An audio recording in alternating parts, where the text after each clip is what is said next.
not that I am in the Father, and the Father in me. The words that I speak unto you, I speak not of myself, but the Father that dwelleth in me, he doeth the works. Believe me that I am in the Father, and the Father in me. Or else believe me for the very word's sake. Verily, verily, I say unto you, he that believeth on me, the works that I do shall he do also, and greater works than these shall he do. Hello, good day. Welcome to Line by Line Bible Studies. I'm just having a slight technical issue, but we're going to get started here in a moment. We're going to continue our study in 2 Timothy chapter 3. We're picking it up with verse 4. And, all right, we got a video. And here we go. All right. There we are. Let's come up with the text and let's get reading. Let's just read the whole of chapter 3. And we'll go into 4 a little bit because contextually I want to keep that in focus. This know also, that in the last days perilous times shall come. For men shall be lovers of their own selves, covetous, boasters, proud, blasphemers, disobedient to parents, unthankful, unholy, without natural affection, truce breakers, false accusers, incontinent, fierce, despisers of those that are good, traitors, heady, high-minded, lovers of pleasures more than lovers of God, having a form of godliness, but denying the power thereof. From such turn away.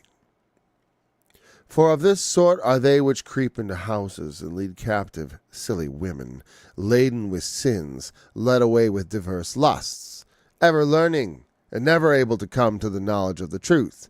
Now, as Jannes and Jambres withstood Moses, so do these also resist the truth. Men of corrupt minds reprobate concerning the faith. But they shall proceed no further, for their folly shall be manifest unto all men, as theirs also was.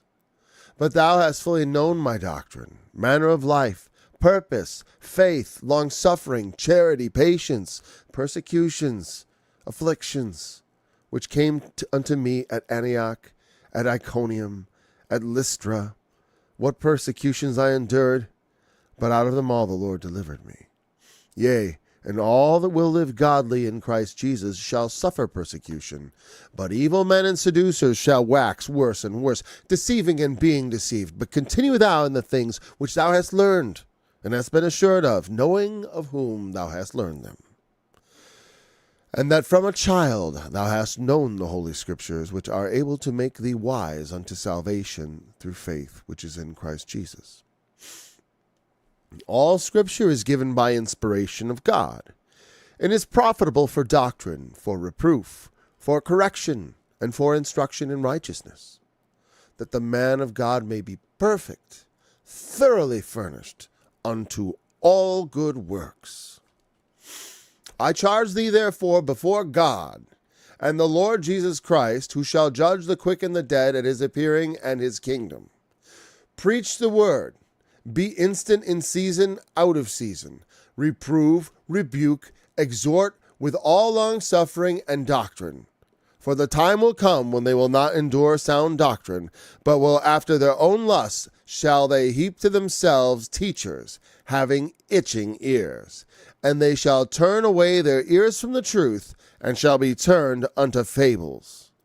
But watch thou in all things, endure afflictions, do the work of an evangelist, make full proof of the ministry. For I am now ready to be offered, and the time of my departure is at hand. Oh, I already did. That's right. I know where I want to break. I have fought a good fight.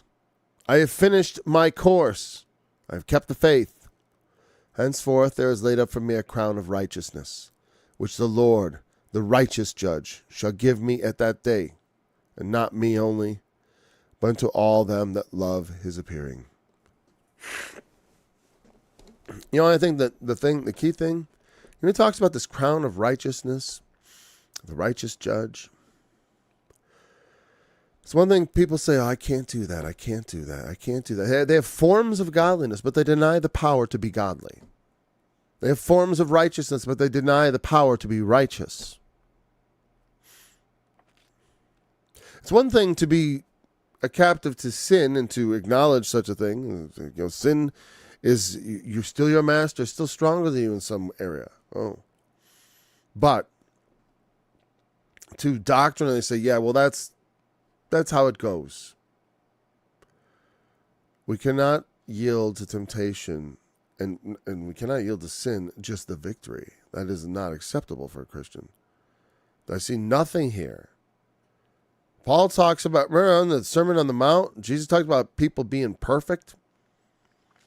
Paul wants to be as perfect, thoroughly furnished, finished, complete, perfect. Yeah. I don't know why people are like, oh, you know, perfect just means complete. Oh, tell me more. Tell me how that changes it.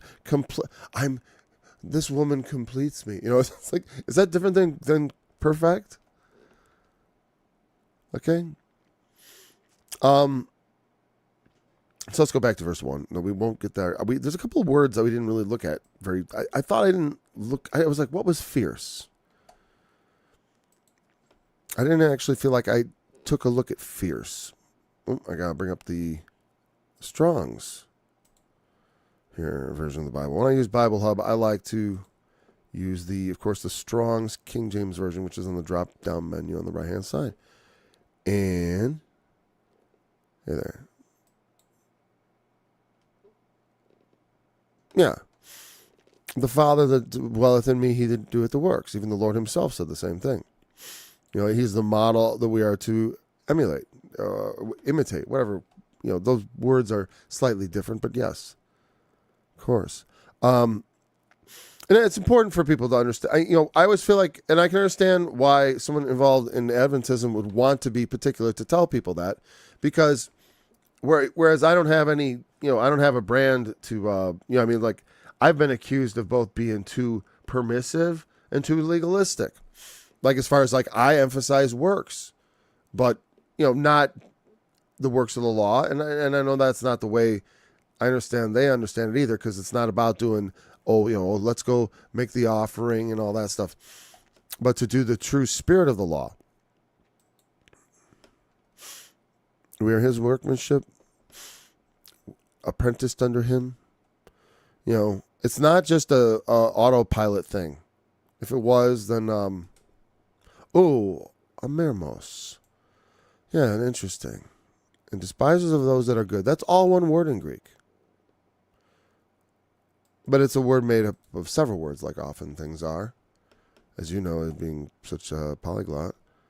Enemeros is without. They're like untamed, wild. Do we have a version of wild or untamed? Well, untamed. We had that's a good English word for it, and that's what they've done here.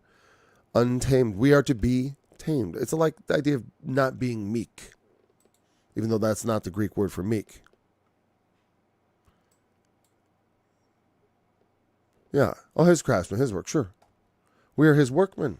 Now, how many times did Jesus use parables where he likened his servants to workmen and to servants and stuff? I mean, he's you are my servants, and that's true, but he also calls us friends. It's a very intimate thing because we are brought into the family through him.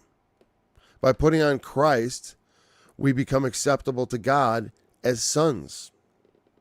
And that's the thing, is like, I can't do works to make myself acceptable. He did the works to make me acceptable.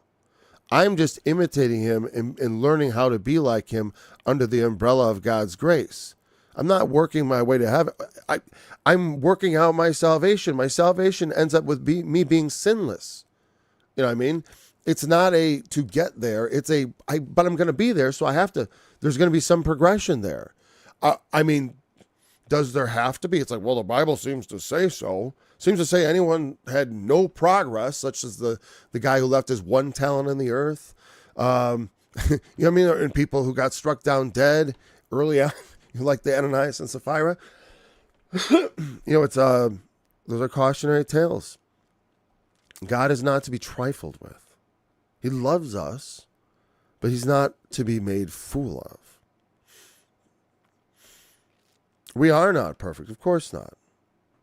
But we are called to perfection, right? By allowing him to show that how to be perfect. Yeah, well, we learn perfection through the Holy Spirit and through the scriptures and through his action in our lives. It's like we learn how to be right. But the point is, all I'm saying is, like, Paul very clearly is setting us up in this passage to be thinking like, oh, we should do works and stuff. I'm not talking about to get saved. It's because you're a Christian, because you're a man of God.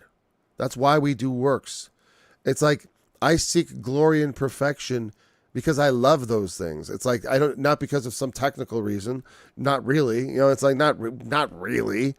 It's like, oh yeah, there's all the technical reasons. No, it's because I love God. I love his message.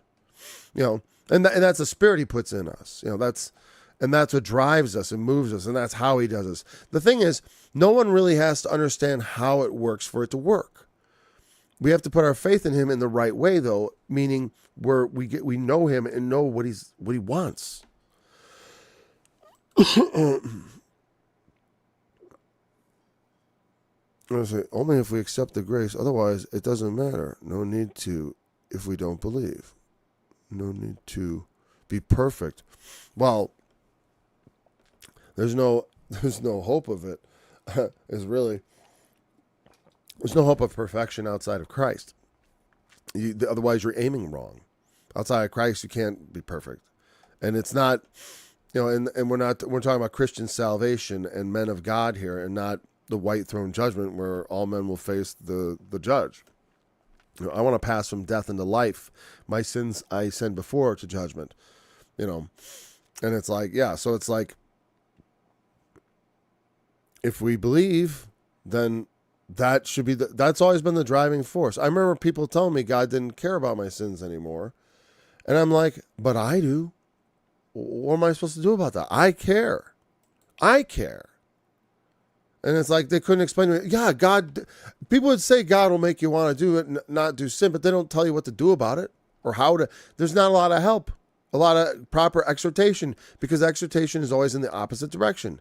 Oh, it's okay. He still loves you. I'm not saying he didn't love you. I'm saying I love him and I love righteousness. And why are you so against those things? It's like when people, not you, but when people are against that, it always just is stunning. Now, the other one was, yeah, that's one we already looked at. And I guess I didn't bring up despisers of those that are good. Was that the right word? Wait. No. Aphilagagos. No, aphilagathos. Despisers of those that are good. Doesn't like good people. Hostile to virtue. I kind of like that. As a negative particle, and philagathos. Hostile to virtue. Despisers of those that are good. Well, that's very clear in the meaning, but we didn't look at the Greek. Let's go on to the next part. Yeah, the motivating thing, the most important thing I would say in salvation is grace. Grace is what by grace you are saved. We are. All what the problem is. A lot of, Protestants are allergic to work stuff for some reason, or talking about it, or being positive about it, because of they confuse it with the works of the law and the ordinances of sacrifice in the Old Testament, and the things that are not part of our faith. Well, they are, though. That's the funny part. It's like when you go, I did the tabernacle. That's all part of our faith, but it's like in a very shadowy form. Because the whole thing, the law was a shadow of that which was to come, but the body is Christ. So you can see the shadow of Christ in all of that. So it's not to be thrown away, but they kind of throw it away, but then claim they don't because they say it's all inspired. And it's like, it's so almost schizophrenic. It's like the preaching, it doesn't help people. All right, let's go back to the text. The next thing was what? Traitors. Those that betray. Yeah, that's when I wrote a song inspired by a conversation I had with my mom, and it was like, hell is the place where traitors, liars, adulterers, and unbelievers dwell. Yes. Traitors belong, those that betray, it's a horrible sin. That's why when some people try to get Judas off the hook somehow. He repented, and it's like, oh, come on. The Bible is not, if there's subtle suggestions of anything, it's like, no, that's being people reading stuff into it. The Bible is clearly a very anti-Judas book. They're very negative on Judas as far as what he did. Have I not chosen you 12, and one of you is a devil? He did not. He was, because they'll say like, oh, the circumstances of his death, they'll suggest that the Jews killed him. This was from my old church I was part of. And I always thought it was so sketchy. I was like, I used to imitate. They're like, well, I don't know if he killed himself. It seems suspicious. And it's like, really? The circumstances, I get it. I mean, but it could have been, right, Jeffrey Epstein didn't hang himself, I suppose, right? So they say. But anyways, high-minded. Let's look at that word in the Greek. Oh, heady. I'm sorry, heady and high-minded. Those sound similar, like they might be similar ideas. Heady propites, and high-minded is too full. Let's look at them on the big thing. So heady is this one. Propetes. Rash or reckless. Yeah, it's one of the falling forward, headlong, headstrong, head first, Not that doesn't mean thinking though. That's a funny thing. It's not like thinking first. No, it means without sticking your head out where it can get cut off. Being rash, heady, unbridled passion. It says here. Yeah, and that is impulsiveness would be a word that we kind of use. I think maybe for that, and I think we live in a impulse-driven culture. And the thing is, whether you're in the actual end times or in just an end timesy cycle of history, when things get bad, this is the way they go. When men are corrupted, they corrupt in the same way. It's predictable. All right. So that's heady. And, rash and recklessness is interesting because they're not proverbs in the Bible, but I use them to illustrate a point about contradiction. Because there are proverbs that contradict each other. Because there's a time to laugh and a time to cry. They're contradictory ideas, but there's different times in which they're appropriate. And the same thing, the one I often use that isn't a proverb is actually, look before you leap, and he who hesitates is lost. Sometimes you're supposed to seize that moment, and sometimes you're supposed to contemplate and think. And it's nothing wrong with you sometimes because at the right moment, sometimes you got to act quickly, and other times you need to stop and think. And what is wrong is people think, act quickly all the time. We always got to act quickly. Bite. That kind of mentality. Just buy, act, be impulsive. The encouragement to be impulsive. We need to be somewhat meditative. There are moments of action where we got to take action. We don't need to think about it. You see someone on the side of the road who's hurt. You need to stop and help them, making sure that it's not an ambush at the same time. Be careful. I don't want to send anyone into danger. At night, if you're a lady, call 911 because it's a lot of times, what are you going to do? You're going to lift up a victim? Call 911. There's a scene on the side of the road. Someone looks unconscious. Unless you're a doctor, what's the point of going? I don't know, because be careful, because people do evil things. That's how, who knows how that guy that the Good Samaritan found, how he ended up like that. He got, bandits are bandits. High-minded, I thought I didn't bring it up, I guess. What is high-minded? Tufuo. Yeah, to be lifted up with pride or be proud. Conceit. Also, I like the way it says the first definition is to envelop with smoke. That's probably literally what it means. It does literally mean that, yes. To inflate with self-conceit. From a derivative of tufo, to envelop with smoke, figuratively to inflate with... Okay. I do like that idea. And high-mindedness sometimes takes over people get, because I do think of it when people get big ideas about what they can do. High-mindedness is we can end poverty. I mean, without actually a real plan to help people, but just like the mentality of, oh, we can do all these things. We're so powerful. We can do anything. There's nothing we can't do. We're the most powerful country in the world. High-mindedness. And mix that with heady, and it's a recipe for not good outcomes for my country, that's for sure. Heady and high-mindedness are foolishness. Lovers of pleasures more than lovers of God. Oh, they love God all right. They just love pleasure more. That's how you can tell. They love pleasure more than they love God. How can you tell? Because they won't sacrifice anything in terms of pleasure in order to please God. They're not willing. They're not offering themselves as sacrifices. No, why would they? They have the promise of salvation, and that's good enough.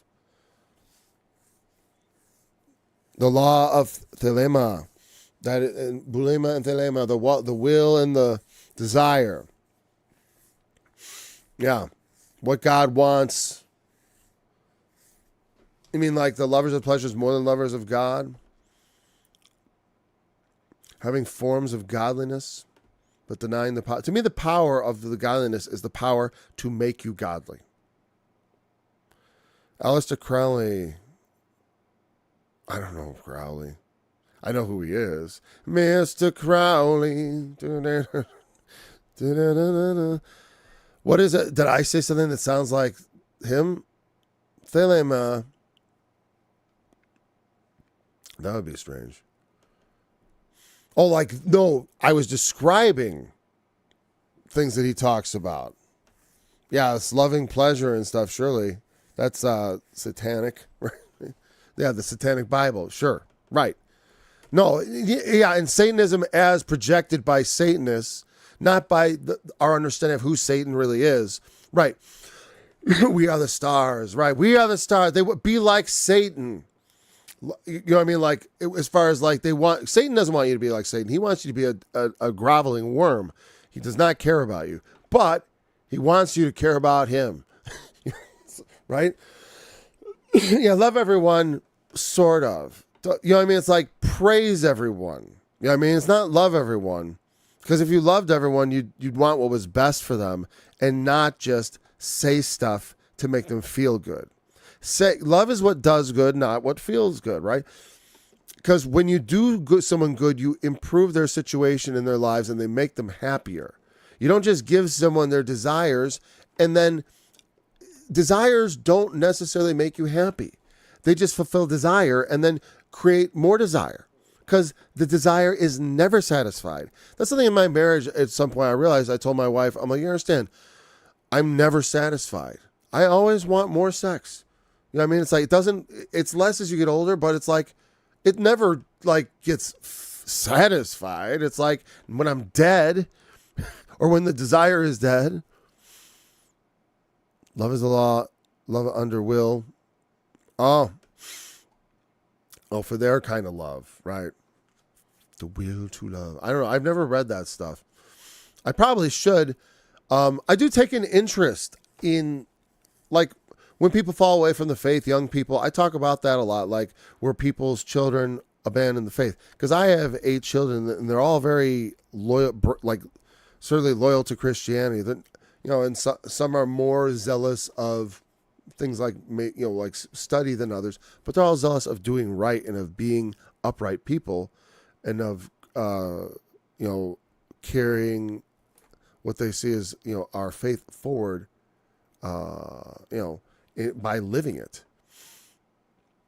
And I don't know, and it's like, I think they believe in Christianity because they believe in what they were raised in. And, you know, if you raise up a child in the way they ought to go, and I think it's because maybe we outsource too much of our children's raising to public schools where it's godless.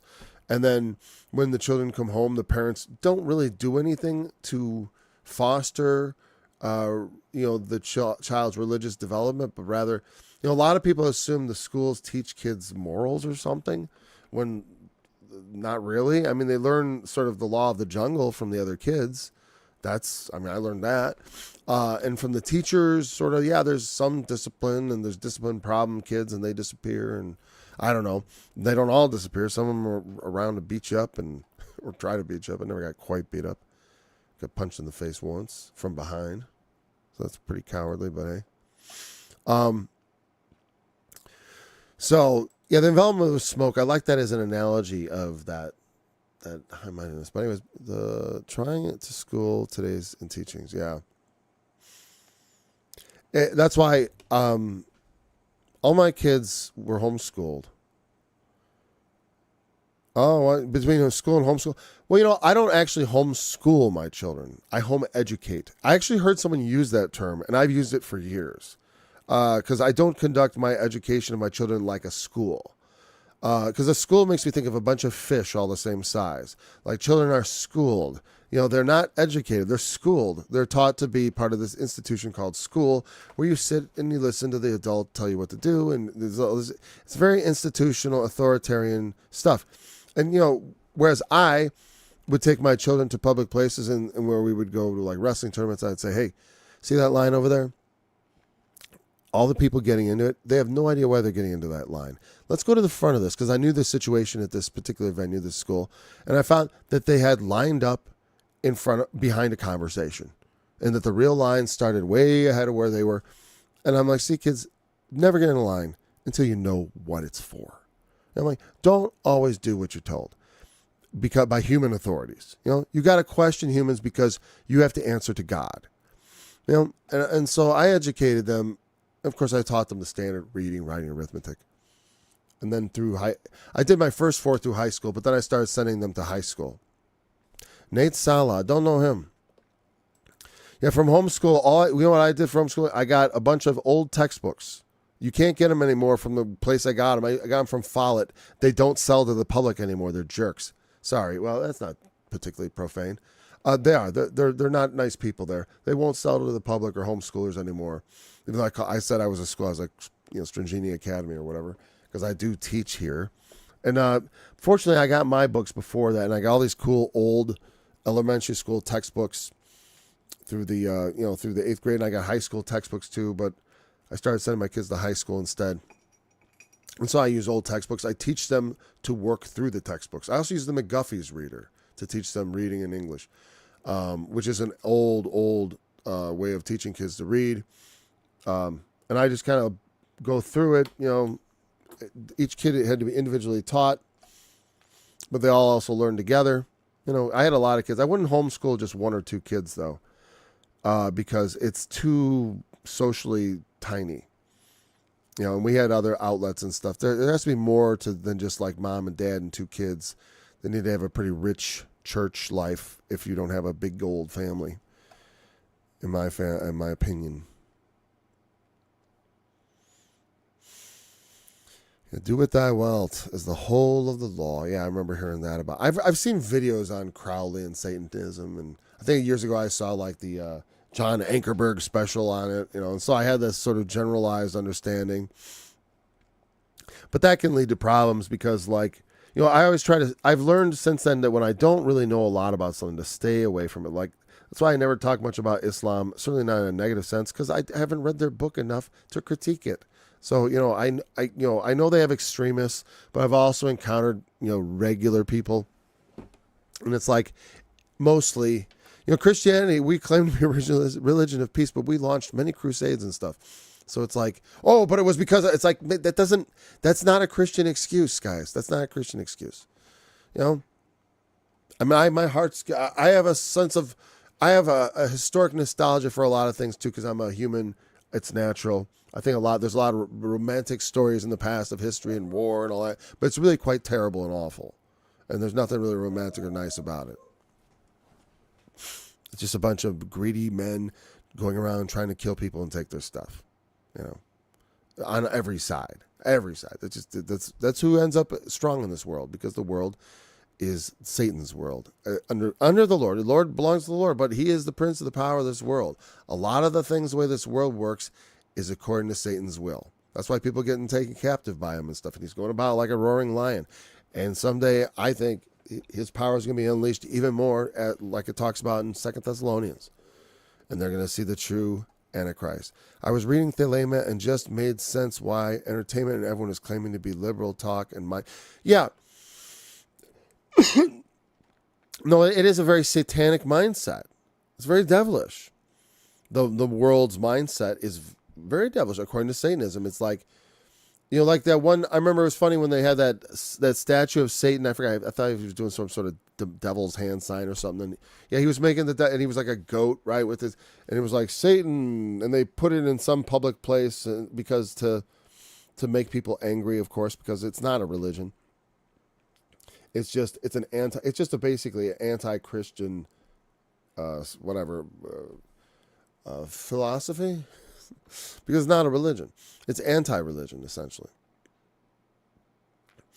Or, you know, I don't really care if they want to be a religion, go ahead. But it's like, you know, that gives it the same place with, you know, the same rights as us. I don't know. I mean, I do think everyone has a right to speech and all that, but is it a religion?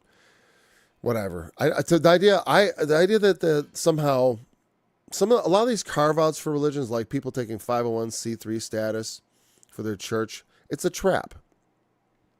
You know, if that's the case, if I had an actual church, well, you know, in the past when I've gotten donations, when I took them occasionally, I paid taxes on those donations. I didn't put them right on my tax return. I didn't bother it's charity. I tell people, I'm like, this is not tax deductible. All right, because so I can say whatever I want. I can say vote for so and so, or I can say the government is. I can do whatever I want. I'm not going to be bound by them. I think that's such a trap, and churches should avoid that. All right, wait. Lovers of pleasure is more than lovers of God. Following satanic mentality that is, you know, I don't know if Anton LaVey had anything really to do with the actual devil, but he analyzed pretty accurately what anti-God would be like, and you know, what would following Antichrist look like, or something like that. Like he tried to have some sort of idea of like, okay, what would a devilish philosophy look like? But it's all a lie. Like I said, because Satan doesn't. He'll talk about love, but he has nothing but hate. With their mouth, they speak great swelling words, right? But that's not what they're all about. Lovers of pleasure is more than lovers of God, having a form of godliness, but denying the power thereof. The thing is, I think this infects the church quite a lot, too. I mean, I know it's easy to point, look at the Satanists, they're evil. But it's like the church has a lot of loving pleasure more than loving God. And having forms of godliness, which is like, we call it godliness, it's a form of godliness, but it's not, but there's no power. Yeah. From such turn away. The prosperity gospel, general, I think Christianity, when a preacher up there tells me, you know, he tells people, look at, Jesus, he gives this nice long sermon about helping people, helping others, even when it's hard, right? And all that. But you don't have to do that. He loves you anyways. It's like, that's a weird way to exhort people. I've never heard Paul say it like that. Such a weird exhortation. It's this undermining. That's like a form of godliness. They tell you, oh, here's what godliness looks like, but you don't have to do it. But it's powerful to do it. If I do it, it's powerful. Why wouldn't I want to do the form of godliness they showed me? They have the forms of godliness. They look at it. Nope. They don't want to have anything to do with the power of it. That's where that crown comes from, though, for those who will seize the power. It's by his grace. It's nothing. That's the funny thing. I don't think it's so much as like that he draws you. If people are not finding their way to the Lord somehow, and they think they're Christians, but they're really just very nominal, and they're not, it's because they're not being drawn. Because God has to do it. I can't see it as a virtue in me. I could never accept that. We are God's stars, etc., claiming the power. I always liked in the book of Revelation how the two witnesses, they're not stars. They're candlesticks. They're light holders, not the light itself. I mean, there are the stars are the angels of the churches, but the churches are the candlesticks, and the witnesses are the candlesticks, not stars. That's why I democratize the two witnesses. I do. I democratize them fully because I believe that is the truth of it. There's always witnesses of God. Just like he sent the disciples out 2 by 2. Someone wants to think there's something special. The Lord has many servants, okay? He could if it was necessary, he could get some rocks to stand up and start praising him. He certainly doesn't need me. I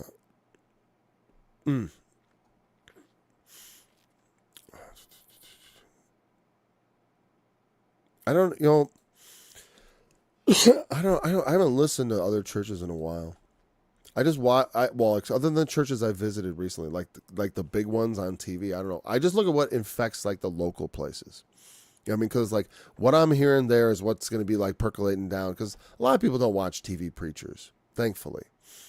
But when I hear such lukewarmness coming out of just country conservative, quote unquote, I don't know how conservative they are really, but I mean, the country people are going to be less liberal than city people. It's not a church that's, I mean, I know the people who go there, they're not crazy, raving right-wingers, whatever that even means. I don't know what that means. Because I took a political compass test once, and I was literally just south of the center line, just to the right, just to the libertarian side, and it was almost snap dab in the middle. And it was mostly because I had such extreme views on both sides of things. Like I was like, do you believe in speech and stuff? And I'm like, yeah, in art. Yeah, I believe I'm an artist. I believe in art and the power of art. Are you kidding? That's why I'm an artist. And that's why I speak. But though some of those are considered left views, I'm like, okay, I guess I'm a lefty because I love art.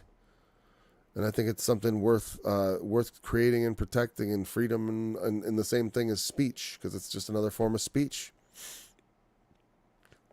And that makes me a liberal in some people's books. I'm like, what is it? That doesn't make me a liberal to love art and stuff. I mean, I don't love all art. Art sucks too. There's bad art. And just because it's art, it's like there's all kinds of it. But it's like I like the concept of just like speech. There's terrible speech too. So what? I need to be free. And in our country, we're supposed to be free. We have laws that are supposed to protect that freedom. You just realize YouTube videos are the church shows on TV. Yeah, it kind of is, I guess, now, right? Haven't seen TV a long time. I'm watching commentary on YouTube, reactions, and etc. Yeah, I used to actually record TV preachers, like to try to catch them when I was really young. I was like, I'd get them saying things that I knew were wrong, and like that, because there was like in so many ways it was hard to nail them down. Because they try not to say anything that's bad. They're up there to make money. They don't want to upset people by saying blasphemy, so they learn to say the right things. Never as a kid. Never would I set the channel on TV now either, but I'm watching on YouTube. It's so funny. No, not as a kid. I wouldn't. My dad used to watch all kinds of Christian content that was on the broadcast television when I was growing up. And that was, I was born in 1973. So there was a lot of TV preachers and stuff, and I was kind of growing up during the heyday of TV preachers. And, but he didn't watch tons of them because he didn't like a lot of them. He watched some of them. He liked different guys. But he watched the Christian news, like CBN and stuff. And he also had strange newspapers like the Spotlight. It was like very anti-Semitic newspaper. He's like, my dad was not anti-Semitic. That was one thing. He loved the Jews because he's like, Jews helped him in business. He never had anything but good experience with them. So they've been good to him. So, and I remember them even saying that he's told me there was something that had to do with like the Italian. They liked Italians because they tended to not cooperate, or at least there were a lot of people who remembered them not cooperating. I'm sure there were Italians who cooperated with the Nazis. I mean, come on. They're not all like virtuous, but whatever. Sometimes my relatives like to think so, Funny like that. People always want to think, oh, my people are the best people. It's like, nah, but we can all strive to be better. That's why I always say we can all strive to be better. Stop being so chauvinistic for our own group. It's not productive. It's really not productive. It's okay to be a little bit as far as when it's fun, but not serious. I don't want to be so uptight about it that because people get so uptight about race that they can't even have a laugh about it or make a joke about it, which is too bad because we used to kind of have fun. I used to joke around with black guys I work with. It wasn't considered taboo. If you know each other, I don't call people nasty names. I don't reserve nasty. Nasty names are for people I don't like. And I will use I have used nasty names. Some people I don't like. I try to never use that anymore. Even, especially because I'm a man of God. I'm not supposed to call people nasty names. I said, I've done it though. Because that's the way of man. That's the way of people. They shoot off their mouths. The tongue is an awful fire. It's a terrible fire. It is so hard to tame. So hard to tame that James said, if you could tame it, you'd be able to tame your whole body and bring everything into subjection. I believe that's probably true, though. I think he's definitely right. All right. These are they which creep into houses and lead captive silly women. Creeping into houses is a lot like TV. And I think you're right about YouTube. It is kind of like the TV preachers of the day, I guess. I don't know who they are, because actually I don't usually watch Christian content because I've been doing it so long. It's like listening to it, to me, like it pains me because they never say it the way I would like them to. Because I've been studying and talking about it for a long time. And I'm willing to listen to people, but I more like to have a dialogue. Like I enjoy talking to you where I can immediately respond. When I listen to Christians, it makes me feel like I got to start writing a book. I got to comment, and then my comments get deleted. I'm like, oh, I'm just so frustrated with this. So it's such a frustrating process for me personally. Like when I try to listen to something and when I try to comment, I end up just backing off and saying, forget about it. I almost wonder if that isn't by design. Though in a live stream, it seems to be unaffected. Though if, like I said, sometimes the comments are just so annoying because they're so unreliable. Like you'll want to type up a long comment and then like copy and paste it to save it or something like, and then because it's so long, or I don't know, because I copy and pasted it, it gets deleted or it gets not sent out, and it can be so frustrating because there's so many just crackpot ideas out there, and so at one point I remember I had spent several years criticizing the ministry I had originally become a Christian, or after I'd become a serious Christian, the ministry that taught me the Bible first. I critiqued and criticized Arnold Murray and the Shepherd's Chapel. And I had a lot of negative things to say about them. I spent a couple years doing that. And one of the things people were saying to me as a critique of me is like, well, what do you don't have any Bible studies. It's easy to sit back and just criticize. And so I said, okay. And so I started doing that. I'm like, okay, I'll do my own. I'm like, because and in general, I criticize ideas. I could go after people, and I have gone after a couple people when people have offended me sufficiently. I went after Jordan Peterson once. It was mostly not a particularly... I like him less now than I used to because of Israel, because of his blindness on that. And I consider blindness, and I try not to hate people. Well, I definitely don't hate them, okay? But I try not to get too mad with them, is what I should say. Get too bubbly, because I know I used to be totally deceived on Israel. And if you don't pay attention, if you don't look for content on that subject, if you just watch what is just sort of floated out there as like the top level of, when the crap floats to the top, sorry about the profane term, it's sort of like, like what would be on TV, Fox News, NBC, CBS. If you watch that, you would have no idea really what's going on because they are so reluctant to report the truth. Certainly, like I talked about, I think they said when after October 7th, I went into a period of prayer and fasting, and seeking what I wanted to write a song on behalf of Israel, because I had come from an anti-Semitic, white supremacist religion, and I repented of that, and I spent years defending the Jews against the slander that they were the children of the devil, and a Palestinian, a guy claiming to be a Palestinian who claimed to be also a Palestinian Zionist. He said, well, the Palestinians hate me because I'm a Zionist. That's the one thing. You can be a Christian, but not a Zionist. And he was a Christian Palestinian Zionist. And he was hated. And he told me this, and he told me why the story. He told me basically the entire boilerplate Israel propaganda version of what happened in 1948.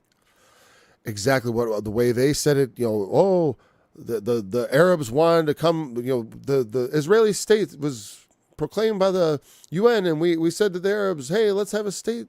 And they said, no, we're going to drive you into the sea. And so then the Arabs came to attack, and all the Palestinians left their homes under the belief that they would soon return and take the Jews' homes and live in their places, after they'd driven them into the sea. And that's basically the story of all their wars, of them just being totally put upon and all this stuff.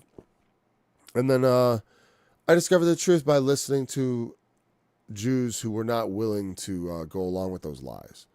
And it was all Jews, all rabbis and Jews and scholars, Ian Pappas, and characters like that, Finkelstein, all kinds of characters like that.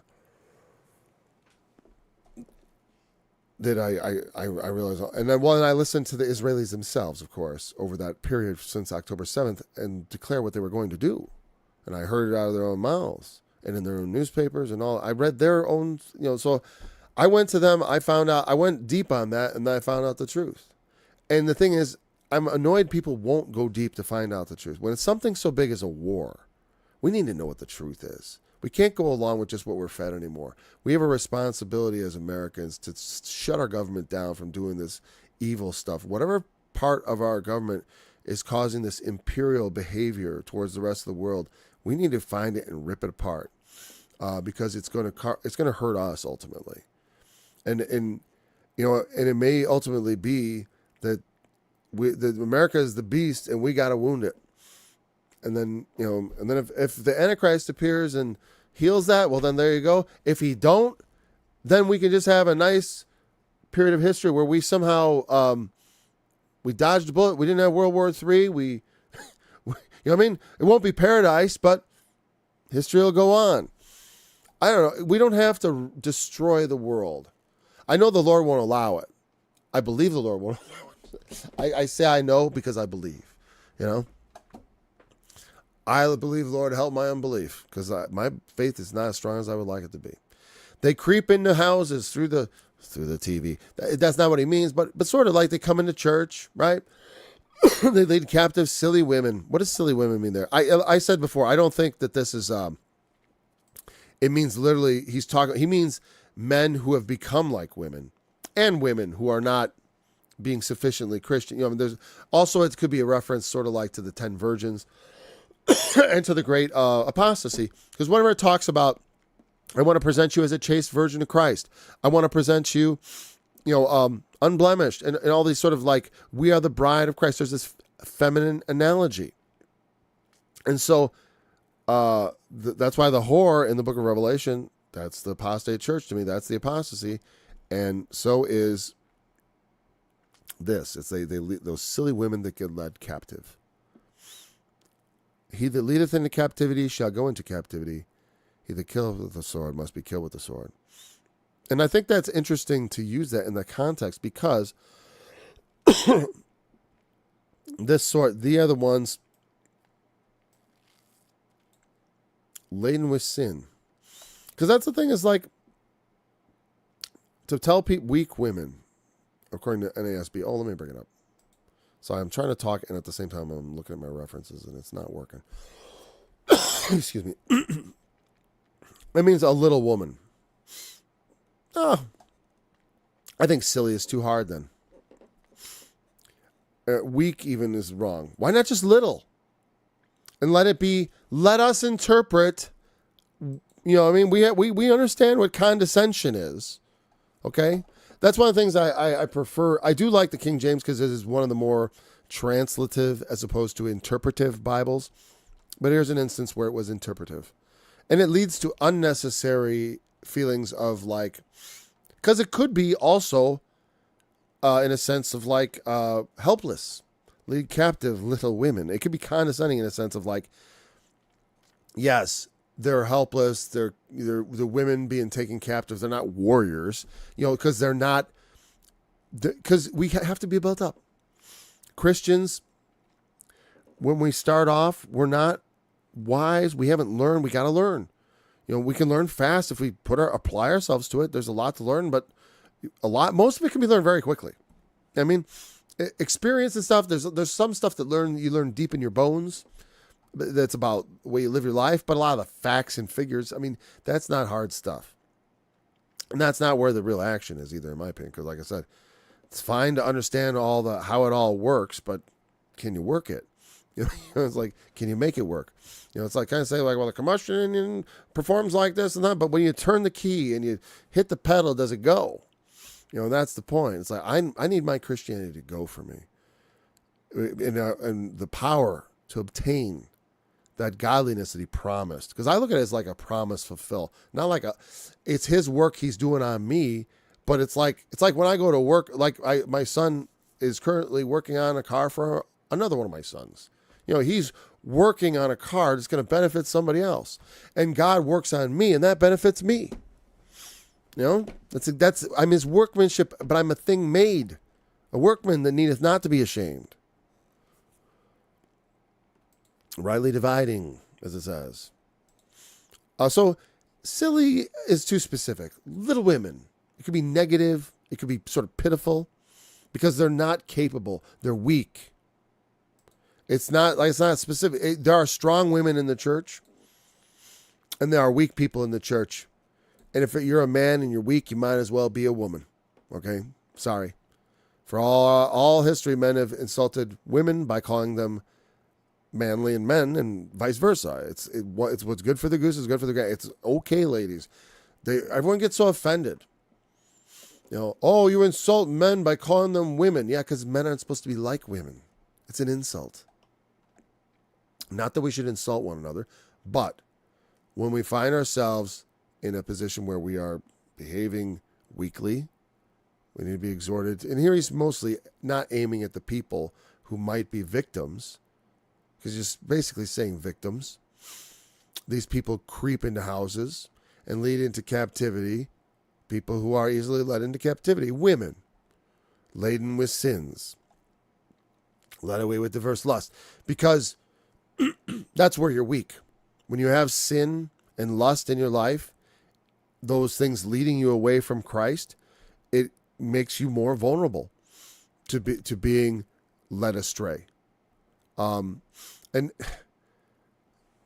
because if the church does not help and exhort people to do the right things, something else is going to come along and use that. And that's what I think has happened in a great degree. That's why I say a lot of our churches, they're not on fire with righteousness. They're filled with men who are preaching mediocrity instead of excellence. I mean, I don't care about perfection. That's the Lord's work. How about some excellence? A little excellence? We have a little attitude of excellence here?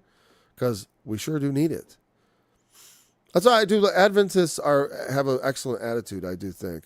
As far as they have a reputation for their righteousness and such. They do a good job inculcating that. Even if in the past they may have, they've had some problems. I mean, the foundation and all that is like, but again, the foundation truly is Christ. Some person along the way who had some ideas were wrong or right. It's like each of us is responsible for the reformation that's right before us right now. It's like whatever we're involved with, how it's formed right now. It's like the past, you don't want to forget it. You want to use it as a guide. The errors of the past and not repeat them. Yeah, sure. And there are errors in the past. You can't grill people forever. It's like Catholics. I don't want, Pope 55. A lot of Catholics don't like their popes, and they never have. They have problems. They have problems.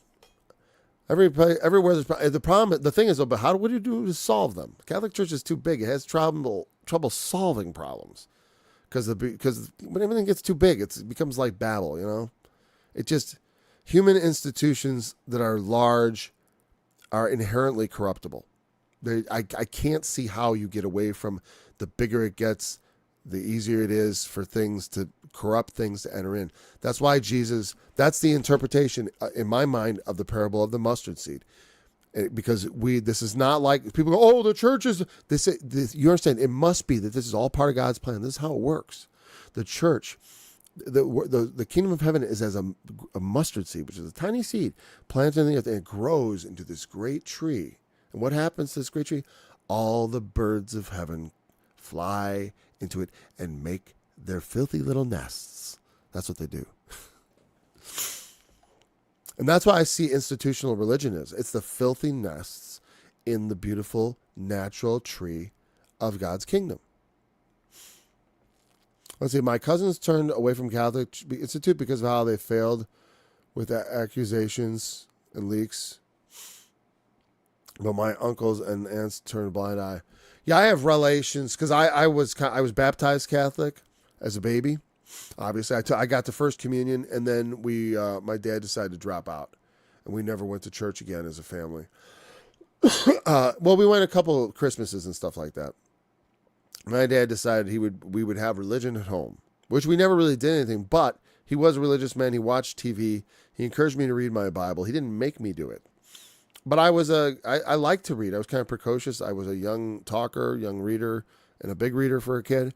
And so I did read my Bible, even though I had trouble with, some of it, especially when I was like, a younger reader, reading the King James for the first time. It can be very, I don't think it's that hard to understand. It's not the language, it's the context actually, which throws you off. And the language makes it even more so. Yeah, gap between parents and children's, right. Because I know a lot of but they probably, most of them, or a lot of people they turn away from the Catholic Church to nothing. Some go to other churches, which is good or better. I mean, I don't think nothing is good at all, but parables, poems, songs, genealogies. I like most of those things. Why all those? But anyways, lead captive to one, let away with sins, and let away with diverse lusts. Yeah. When people when they deny the true power of God, what does that mean? They don't believe. You know what I mean? Oh, yeah. When I do, for my kids, it's for their education. Like my dad, it was just, like I say, just let me access to the Bible. And I felt myself a Christian. Like I didn't been instilled with the thought. He told me things about Christianity. He didn't just, he would tell me the gospel and I put my faith in Christ at some point, probably as a kid. I don't really remember. I know I did. I know I wished for the Holy Spirit many times and nothing happened until I was 31. But, my kids, my wife would have Bible story time. There'd be scripture reading, other things. We would do reading, writing, and arithmetic, history, a little bit of introductory science for the elementary school. But, you raise them up right. It's a wonderful experience, I say, to be able to have gone through parenting with my eyes open and to have come out the other side. I only have, like I said, a couple kids left who are not adults, and come out the other side feeling like, wow, I'm like, they say nice things about me. That's cool. I know I don't say I was perfect or wonderful or anything, but they're like, I'm just glad that they turned out in a way that makes me happy. Led away with diverse lusts, ever learning and never able to come to the knowledge of the truth. And I think that may be part of the women. Because I don't think it's talking about those guys. I mean, they are, because the people who go around, leading people away from Christianity with their talk, is what it's talking about there, of this sort. They're not all this, but coming from this godlessness comes the people who lead, the weak away from Christ through lust. Because they don't come to, it's like they don't really come to Jesus. They never ultimately make it somehow. I think it's just an analogy for like it says, the thief cometh not but to steal and destroy. Like it talks about the word being sown in people's hearts and then it comes and gets stolen away. I think that's kind of what he's describing. These are the people, the agents of Satan, who come and steal the word away from people's hearts and lead them back into sin and into destruction. Or anything. The parable of the sower is actually a good guide to think about what that's talking about. Ever learning, never able to come to the knowledge of the truth. Imagine coming to, people would sit in church for their whole life in some places and never really learn anything. You know what I mean? That's happened to people. Probably for generations in some places. Like where it's not, there's no real Christianity being preached. It's just some, like when you get into truly liberal churches where they're just preaching social justice, which is a good thing. I do like, but they've left off the other thing. You know what I mean? It's like you can't have, you can be a good person and do good things, but you can't be a Christian and just do good things. There's faith is a requirement. It's not just about doing good things. That's what you were saying earlier. And it's right. It's not, because I'm a Christian. I'm not just a good person. I'm a servant of Jesus Christ. And that puts a much different stamp on me. Or, it's supposed to. That's the thing. It's like, and I think that's because it's like the people who come to Jesus on Judgment Day saying, Lord, Lord, have we not, in your name done all these wonderful works, including casting out devils and all this? And there's some godliness there, apparently, or something. But he doesn't know them. And that's a mystery to some degree. I mean, we can guess at it, but it's mostly a warning that something we want to avoid. We want him to know us. And what is it for him to know us? Why I think the shorthand, the easy way to understand, why would Jesus know me? Is it because I just believe in him? I don't think so. Though I think that is it, because it's like, because you rejoice because your names are written in heaven. Not because the demons obey you. Because he loved us first is why I think. But no, he loved us first. Because I could never come up with a reason other than that.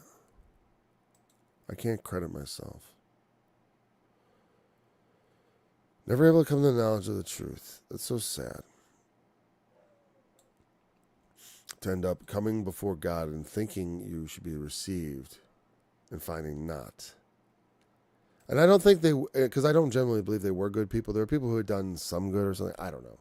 The Lord will judge. He's not, I say, there's no good people going into the hell, to the lake of fire. There's none. There's no real good, nice people that deserve to live forever. Not one of them is going in. So don't nobody worry. Everyone take it easy. And even the people going in aren't going to get tortured forever. It's okay. Some will be punished with many stripes and some with few. And there are all kinds of vessels in every house, right? There's more honorable and less honorable. And there's even dishonorable. You got to have a toilet, right? We have vessels to serve food in and vessels to remove waste in. That's how it goes. And so then he refers to Jannes and Jambres from Exodus. They also resist the truth. And again, Jannes and Jambres were magicians who did their works by trickery. And they would, at one point, they knew that they saw something that they could not replicate. They said, this is the finger of God. We cannot do this. I forgot which one it was. It was either the frogs or something. But whatever. We'll make blood. We'll do this. They resisted Moses. Because, and why? Well, they were the court magicians. That was their thing. And there's all kinds of people in this world, the court magicians, who want to take on the name of Jesus and make a living. Playing games, denying the truth. And that's the thing is like,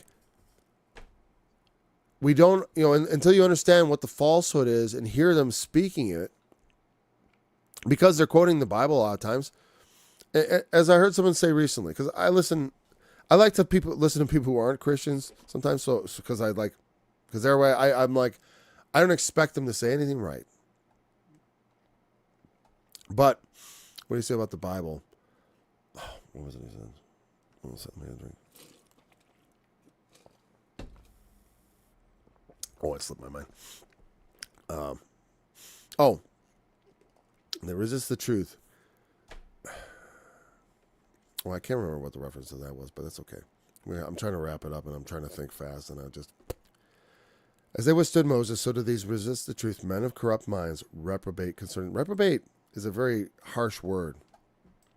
In Greek, I believe if it actually is reprobate, it is a very harsh word. Because it means pretty bad. Eidokimos, rejected, cast away, reprobate, unapproved, rejected, by implication worthless, literally or morally. Oh, what the guy said is it's something I always say, which is you can make the Bible say anything.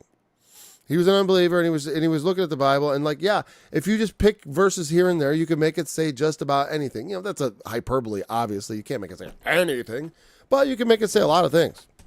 And you can certainly get the doctrine wrong. And people do. And as long as it's, you know, I get things wrong all the time. Little things that are not, they're wrong, but they're not untrue. Meaning I may misinterpret a verse. But hopefully it's in such a way that it's still in alignment with the truth. Like I got the verse wrong, but I got the truth right, if you know what I'm saying. Like, oh, I didn't understand it correctly as it was written, but the thing I came up with is still true and in line with the rest of the Bible. That always is, and that's a helpful rule of thumb. You know, when you have scriptures that are hard to reconcile, you got to keep them on your sort of short list, and then you got to compare and collect and all that kind of stuff, because some issues are debatable. I said the hell thing is a debate. I think we got that debate, but it's a debate. There are definitely verses that could lead, that play into that way of thinking, and especially when you just take them in isolation, it sure sounds like a compelling case. Same thing with like death. They have that's worse though, honestly. They have less scripture on that, honestly. There's so little. We got the thief on the cross and the parable of Lazarus. That's your whole argument, huh? Not very good. So concerning the faith, when people, and again, it's about forms of godliness and denying the power thereof.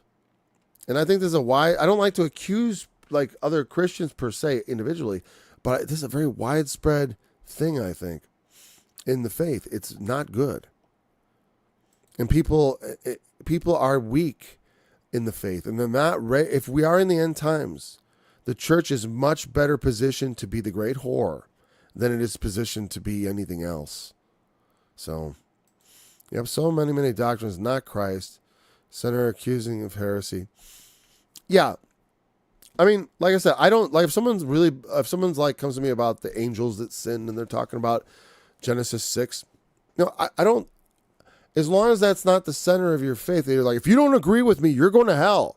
I'm like, well, now you're the heretic now. That person is the heretic now, because you can't take something so out of the core and demand everyone agree with you absolutely on it, even if you have a strong case.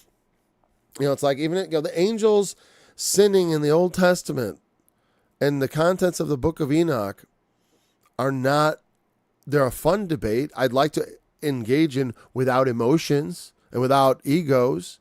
You know what I mean? Without all that, without the you're not really a Christian junk. I don't really like that. I don't. If I a long time ago people ask me who's a Christian, I'm like, whoever wants to be. You tell me you're a Christian, I'm going to believe you're a Christian until you prove to me otherwise. I'll give you the benefit of the doubt. You're a Christian. Okay, now I'm going to judge you like a Christian because you're saying you're part of my faith. If you weren't a Christian, then you wouldn't be subject to that. But now that you are. And also to the like, hey, you know, certain time I may not decide to associate with you anymore, Mr. Christian, if I find you to be unchristian, especially in the manner of living and the way they treat other people. Those are always like the key, the way people treat people. You know what I mean? When people have flaws in their character as far as like personal, like someone who drinks too much or smoking problem,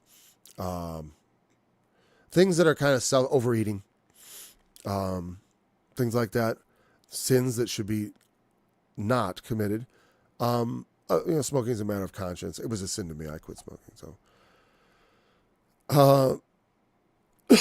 sorry. I have,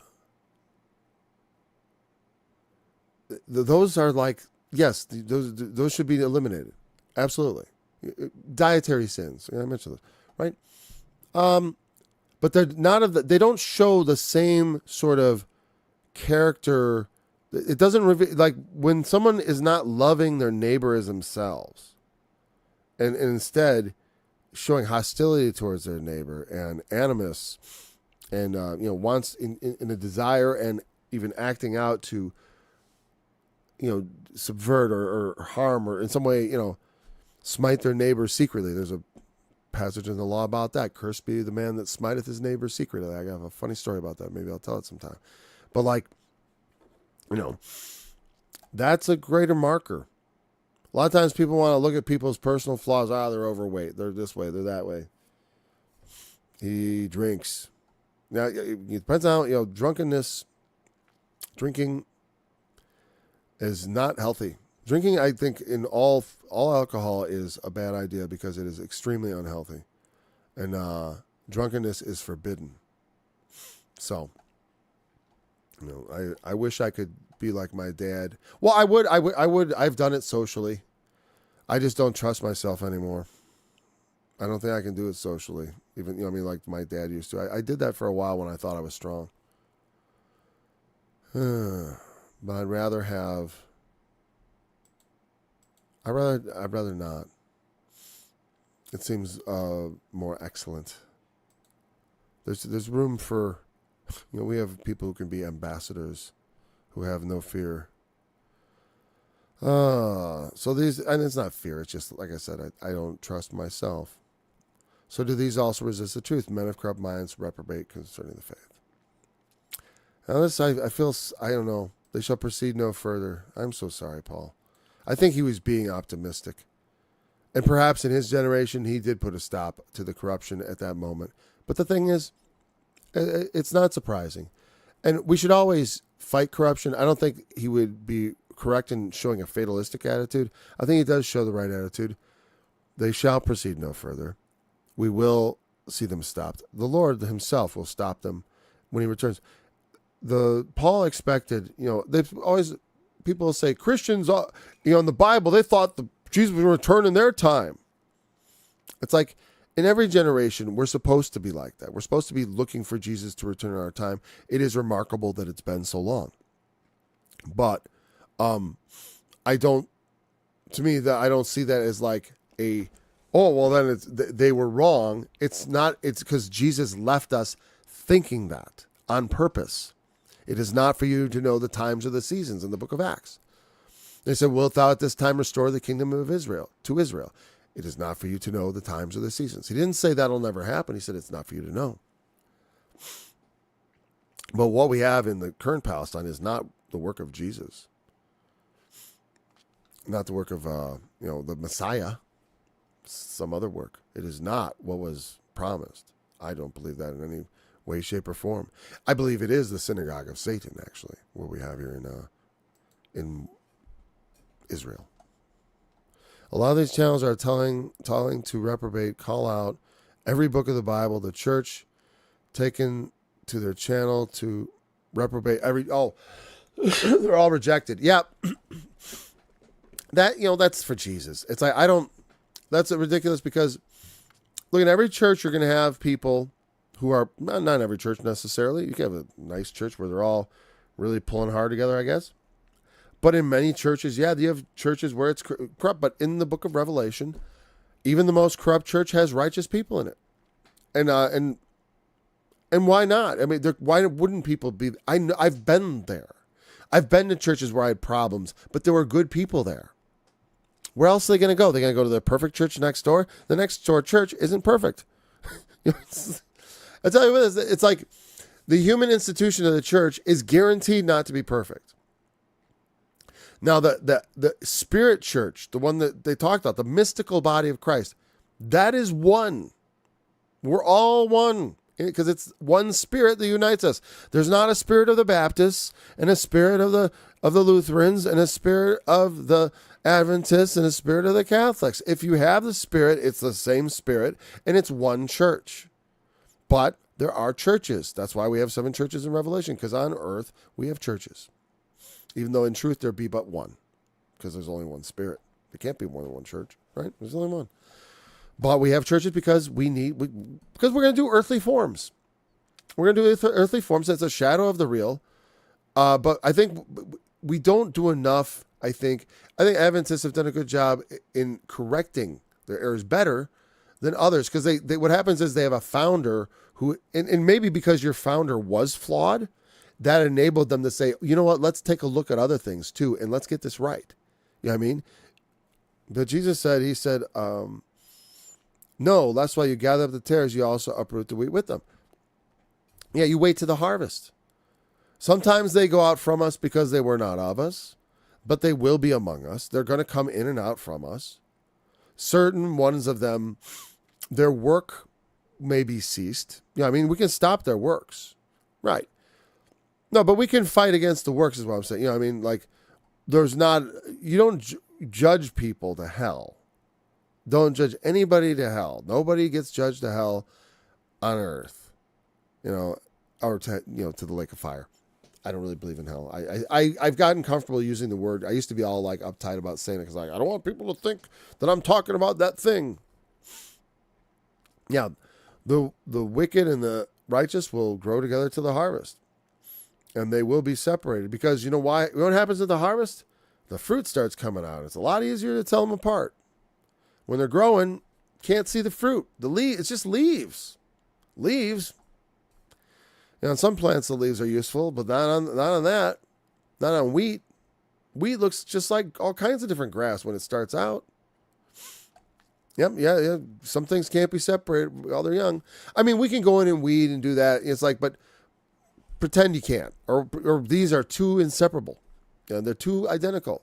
And also the truth is, nobody knows God's plan except the Lord himself. Not even the angels. Even the angels don't know who's going to end up, like the Apostle Paul, and who's going to end up like the Apostle Judas. Judas looked like, well, look at Jesus picked him Judas. That looks great.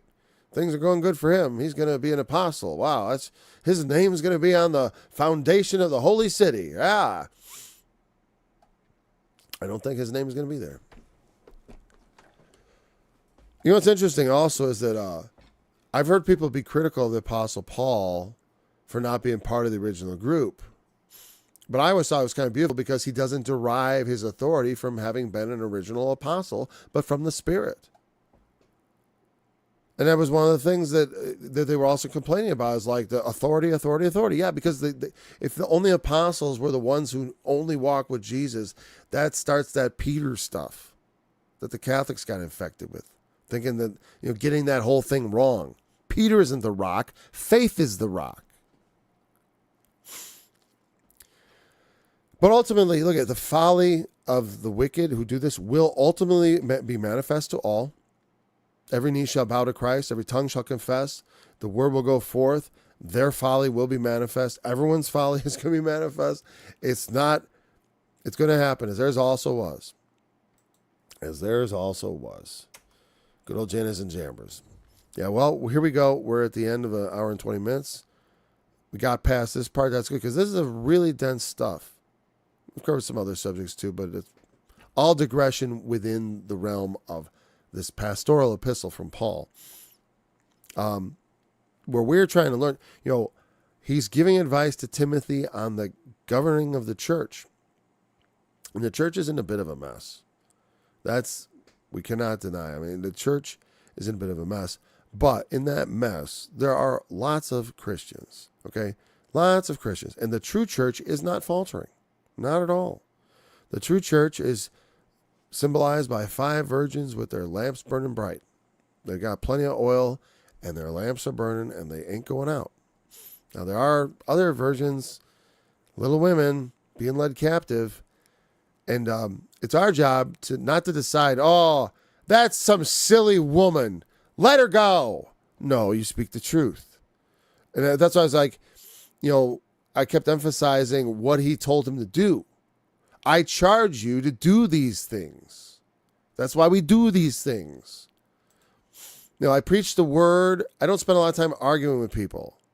I don't mind arguing. I do spend a lot of time arguing with people, but not as much as I used to.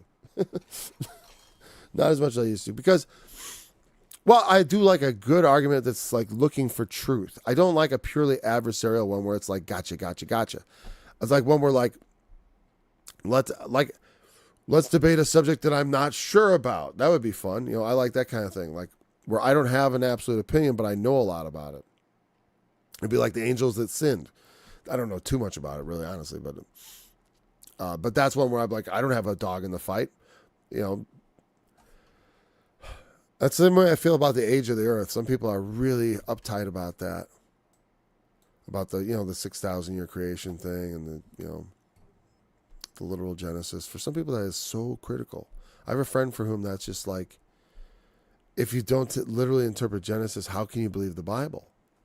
I was like, whoa.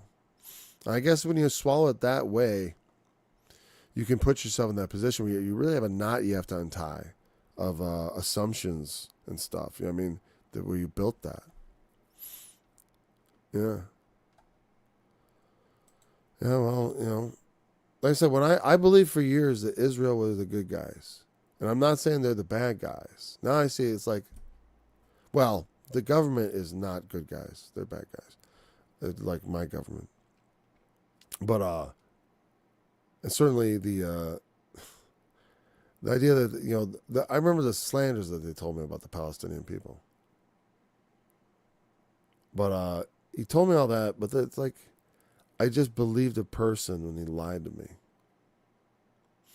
That's what happens a lot. We believe people and they lie to us. With people we trust, the people who pretend to be our friends, they pretend to be, seeking our best in God, but they have some agenda. There's always some stupid agenda. And for him, it would be the most sickest of all. It'd be something like money. Like, what would possess you to betray your people like that? Well, a very wealthy life in the West. And they can offer that to people, and they do.